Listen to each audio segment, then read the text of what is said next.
ఇవాళ మోయినాబాద్లో హరీష్ రావుకు ఫామ్ హౌస్ ఎట్లొచ్చింది, జన్వాడలో కేకేఆర్కు ఫామ్ హౌస్ ఎట్లొచ్చింది, గజ్వేల్ ఎర్రవల్లిలో కేసీఆర్కు 100 ఎకరాల ఫామ్ హౌజులు ఎట్లొచ్చినాయి, ఇవాళ టీవీలు ఎట్లొచ్చినాయి, పేపర్లు ఎట్లొచ్చినాయి, వేల కోట్ల రూపాయల పెట్టుబడులు మీకెట్లొచ్చినాయి. మరి మీరేమో వేల కోట్ల రూపాయల అధిపతులుగా మారిండ్రు, మీరు ఐశ్వర్యవంతులైనరు.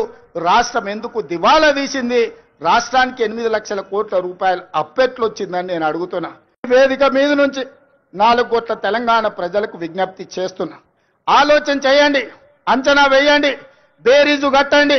10 ఏళ్ల వాళ్ళ పాలన ఎట్లుందో, 18 నెలల్లో మా మిత్రుల పరిపాలన ఎట్లుందో మీరు చర్చ పెట్టండి. చెట్టు కింద పెట్టండి, పెళ్లి కాడ పెట్టండి, సావు దగ్గరకు పోయినప్పుడు మాట్లాడండి, కళ్ళు కాంపౌండ్ కాడ మాట్లాడండి, దావత్ కాడ మాట్లాడండి, ఏడికెళ్ళినా చర్చ పెట్టండి. 10 ఏళ్లలో ఆయన చేసిందేందో, 18 నెలల్లో మనం చేసిందేందో చర్చ పెట్టండి.